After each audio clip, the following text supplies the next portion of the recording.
The Nephilim, giants among men. In the ancient days, when the world was still young and mankind had just begun to spread across the earth, something extraordinary happened. Creatures of immense size and power walked the land, beings born of divine rebellion and mortal temptation. They were neither fully human nor fully divine, but something far more dangerous, the Nephilim, the giants of old. These giants were unlike anything the world had ever seen, and their story is one of mystery, tragedy, and divine judgment. They were born from a union forbidden by heaven itself, but once unleashed, they left an indelible mark on humanity's early history, one that would echo through the ages. It began in the heavens, when the sons of God, celestial beings known as the Watchers, looked down upon earth and saw the beauty of mortal women. These angels, tasked with overseeing mankind, grew envious of the lives humans led. They longed for the warmth of human companionship,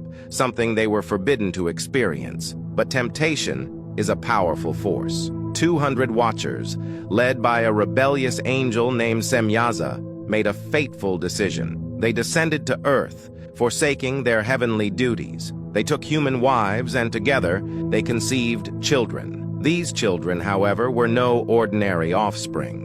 Born from the divine power of the Watchers and the mortality of their human mothers, they were giants, known as the Nephilim. The Nephilim were beings of immense size and strength, standing tall as mountains, with minds that burned with the wisdom of their celestial fathers and the desires of their human blood. Their presence brought chaos and fear. Wherever they walked, the earth trembled. Rivers would bend and change course. Trees were uprooted and mountains crumbled under their feet. But it wasn't just their size that made the Nephilim so feared. Their minds, inherited from the Watchers, were filled with forbidden knowledge, secrets of the cosmos and dark arts that were never meant to be known by mortal men. The Watchers, too, imparted forbidden wisdom to humanity, teaching them the arts of war, sorcery, and alchemy. They revealed the mysteries of the stars, the forging of weapons, and the enchantments of magic.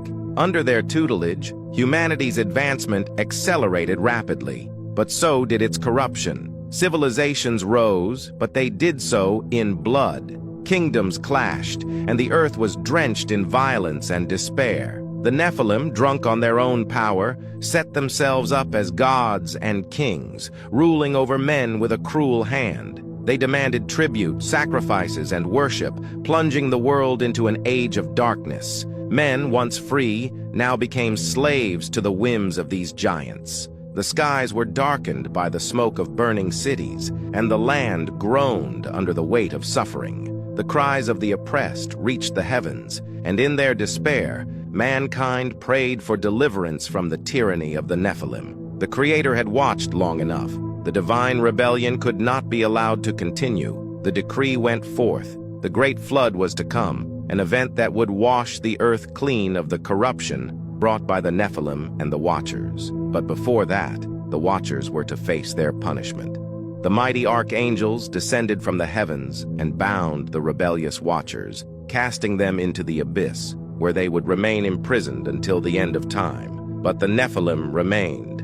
Their power still ravaged the earth, and the time for judgment was at hand. The floodwaters began to rise, and the giants, so mighty and proud, were powerless against the will of the Creator. The earth shook as the floodgates of the heavens opened, and the ocean swallowed the land. The Nephilim fought against the rising tides, but their strength was no match for the relentless waters. Their cries echoed across the valleys, but there was no mercy for the children of rebellion. One by one, the giants fell, their colossal forms disappearing beneath the waves, as the world they had dominated for so long was submerged in divine retribution. And so, the age of giants came to an end. The flood cleansed the world, and the memory of the Nephilim faded into myth.